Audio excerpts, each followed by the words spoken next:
अस्सलामुअलैकुम वरहमतुल्लाह। ईद की नमाज़ पढ़ने का तरीका क्या है? आज मैं ईद की नमाज़ पढ़ने का तरीका और ईद की नमाज़ के चंद मसाइल आप लोगों के साथ शेयर करने जा रहा हूँ, जिन्हें जानकर आपको और मुझे इंशाअल्लाह अज़्ज़ा वजल बहुत ज़्यादा फ़ायदा हासिल होगा।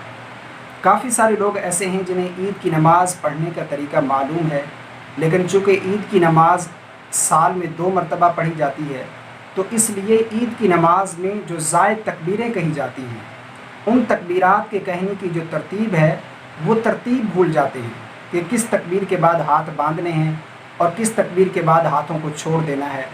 आज मैं इंशाअल्लाह अज़्ज़ा वजल आपको ईद की नमाज़ पढ़ने का तरीका और तकबीरात के कहने की जो तरतीब है, वो आसान तरीके से समझाने की कोशिश करूँगा। मैं यहाँ पर आपको बताता चलूँ कि काफ़ी सारे हमारे दोस्त जो आउट ऑफ कंट्री मौजूद हैं, यानी यूके, यूएसए, मलेशिया, इसी तरह कतर से काफ़ी दोस्तों ने सवाल किया है कि मौजूदा हालात में लॉकडाउन की वजह से हम घर पर ईद की नमाज़ पढ़ सकते हैं या नहीं। यानी जो घर के अंदर फैमिली मेम्बर हैं या फिर जिस तरह रूम में जो 5-7 अफराद मौजूद हैं, वो वहाँ पर अपनी नमाज ईद की अदा कर सकते हैं या नहीं, वहाँ पर जमात हो सकती है या नहीं हो सकती है। तो देखें, यहाँ पर मैं आपको बताता चलूँ कि ईद की नमाज़ और जुम्मतुल मुबारक की जो नमाज़ है, ये बाकी नमाज़ों की तरह नहीं है। शरीयत ने ईद की नमाज़ और जुमे की नमाज़ के लिए चंद शराइत मुकर्रर की हैं। उन शराइत का पाया जाना ये ज़रूरी है। वो कौन सी शराइत हैं? इस पर ऑलरेडी एक क्लिप मौजूद है, जिसका लिंक आपको डिस्क्रिप्शन में मिल जाएगा। उस वीडियो को वॉच कीजिएगा, उससे आपको अच्छी खासी रहनुमाई हासिल हो जाएगी कि किन शराइत का होना ज़रूरी है। यहाँ पर मैं इस मसले को डिस्कस नहीं करूँगा, सिर्फ इतना कहूँगा कि जिस कंट्री या जिस सिटी में आप मौजूद हैं, वहाँ पर जो उलमा मौजूद हैं, इस मसले के बारे में उन उलमा से रुजू करें, उन उलमा से पूछें वहाँ पर जिस कंट्री पे आप मौजूद हैं। अगर वो बताते हैं आपको कि मौजूदा हालात में ईद की नमाज़ घर पर अदा की जा सकती है, तो फिर आप उन शराइत के साथ ईद की नमाज़ घर पर अदा कर सकते हैं, अगर वो इजाज़त दे दे। यानी जिस कंट्री या जिस सिटी में आप मौजूद हैं, वो मौजूदा हालात को देखकर आपको इजाज़त दे दे कि शरीयत में इजाज़त है, इस तरह आप घर की नमाज़, घर के अंदर जो है ईद की नमाज़ या जुम्मत की नमाज़ अदा कर सकते हैं, तो आप कर सकते हैं। अब यहाँ पर मसला ये है कि ईद की नमाज़ पढ़ने का तरीका क्या है, तो ये मैं आज आपको अच्छे तरीके से, आसान तरीके से समझा देता हूँ। देखिए, सबसे पहले तो ईद की नमाज़ की नीयत की जाएगी। नीयत किस तरह करेंगे? नीयत का तरीका ये है कि मैं नीयत करता हूँ 2 रकात नमाज ईद उल अज़हा, वाजिब ज़ायद 6 तकबीरों के वास्ते अल्लाह तबारक व तआला के, मुँह तरफ मेरा काबे शरीफ के, पीछे इस इमाम के। ये नीयत है। अब ये नीयत जो मैंने आपके सामने बयान की है, इसको ज़ुबान से दोहराने की ज़रूरत नहीं है। यानी ज़ुबान से नीयत के अल्फाज कहने की ज़रूरत नहीं है। इस नीयत को दिल के अंदर करें। दिल के अंदर इरादा कर लें कि मैं ईद की नमाज़ पढ़ रहा हूँ, वाजिब ज़ायद 6 तकबीरों के वास्ते अल्लाह तबारक व तआला के, मुँह तरफ मेरा काबे शरीफ के, पीछे इमाम के। ये नीयत है। दिल के पुख्ता इरादे को नीयत कहते हैं। ज़ुबान से नीयत करना ये कोई ज़रूरी और लाजिम नहीं है। बहुत सारे लोग ऐसे हैं, कन्फ्यूज़ हो जाते हैं कि ज़ुबान से नीयत करना ये ज़रूरी है। ज़ुबान से नीयत करना उलमा ने मुस्तहब बयान किया है कि ये मुस्तहब है कि ज़ुबान से नीयत की जाए, वरना दिल के पुख्ता इरादे को नीयत कहते हैं। नीयत कर ली आपने, अब नमाज शुरू करनी है। नमाज शुरू करने का तरीका ये है कि सबसे पहले अपने दोनों हाथों को कानों तक बुलंद करेंगे।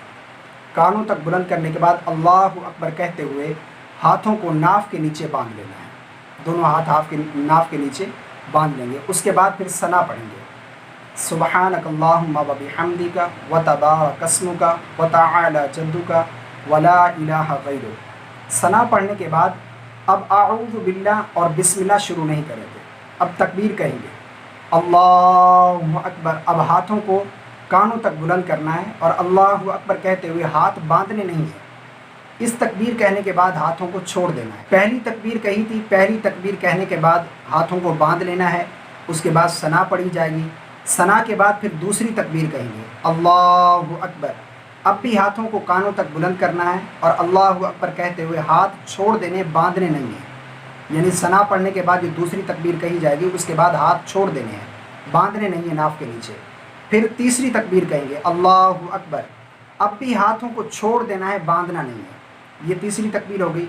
اب چوتھی تکبیر کہیں گے اللہ اکبر، اب بھی ہاتھوں کو کانوں تک بلند کرنا ہے، لیکن اب اس بار ہاتھ چھوڑنے نہیں ہیں، ہاتھوں کو ناف کے نیچے باندھ لینا ہے۔ یہ چوتھی تکبیر ہم نے کہہ کر ہاتھ ناف کے نیچے باندھ لیے، یعنی پہلی تکبیر جس کے بعد ہم نے ثنا پڑھی تھی جسے تکبیر تحریمہ کہتے ہیں، اس کے بعد ثنا پڑھی، پھر دوسری تکبیر کے بعد ہاتھ چھوڑ دیے، پھر تیسری تکبیر کے بعد بھی ہاتھوں کو چھوڑ دیا، پھر چوتھی تکبیر کہہ کر ہاتھ باندھ لیے۔ اب ہم بسم اللہ الرحمن الرحیم پڑھیں گے، اس کے بعد سورہ فاتحہ کی تلاوت ہوگی، اس کے بعد پھر کوئی سورت ملائیں گے، سورت ملانے کے بعد رکوع اور سجود، اس طرح ایک رکعت مکمل ہو جائے گی۔ اب اللہ اکبر کہتے ہوئے دوسری تکبیر ادا کرنے کے لیے، دوسری رکعت ادا کرنے کے لیے کھڑے ہو جائیں گے۔ اب سب سے پہلے قرات ہوگی، یعنی پہلی رکعت میں پہلے تکبیرات کہی گئیں، اس کے بعد قرات ہوئی۔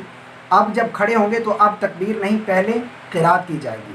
بسم اللہ الرحمن الرحیم پڑھیں گے دوسری رکعت میں، سورہ فاتحہ پڑھی جائے گی، اس کے بعد پھر سورت ملائیں گے، سورت ملانے کے بعد اب تکبیرات کہنی ہے۔ اب کیا ہے؟ اب اللہ اکبر کہہ کر ہاتھوں کو چھوڑ دینا ہے، اسٹریٹ چھوڑ دینا ہے، پھر دوسری تکبیر اللہ اکبر کہتے ہوئے ہاتھوں کو چھوڑ دینا ہے، پھر تیسری تکبیر کہہ کر بھی ہاتھوں کو چھوڑ دینا ہے، ہاتھ نہیں باندھنے۔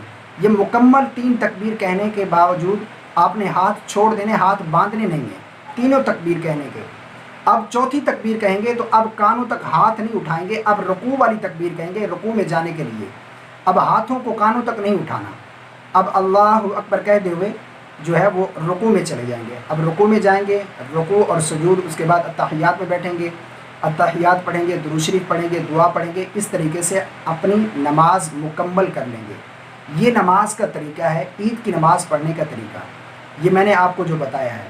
یہاں پر میں آپ کو بتاتا چلوں کہ عید کی نماز کے بعد دعا کا جو سلسلہ ہے، بعض علماء کہتے ہیں کہ عید کی نماز کے بعد جو ہے وہ نماز پڑھنے کے بعد دعا مانگی جائے، بعض کہتے ہیں کہ نہیں، خطبہ پڑھنے کے بعد بھی دعا کر سکتے ہیں۔ اب یہ آپ کو اختیار ہے، آپ نماز کے فوراً بعد دعا کرنا چاہیں کر سکتے ہیں، یا خطبہ پڑھنے کے بعد بھی دعا کرنا چاہیں تو کر سکتے ہیں، دونوں طریقے میں کوئی حرج نہیں ہے، لیکن بہتر یہ ہے کہ عید کی نماز پڑھنے کے بعد دعا کر لی جائے۔ یہ عید کی نماز کا طریقہ تھا اور چند مسائل تھے جو میں نے آپ لوگوں کے سامنے شیئر کیے ہیں۔ امید کرتا ہوں میری بات آپ کو سمجھ آ گئی ہوگی۔ دعا ہے کہ اللہ رب العالمین ہم سب کو شرعی مسائل جاننے کی توفیق عطا فرمائے۔ اس کلپ کو شیئر ضرور کریں۔ السلام علیکم ورحمۃ اللہ۔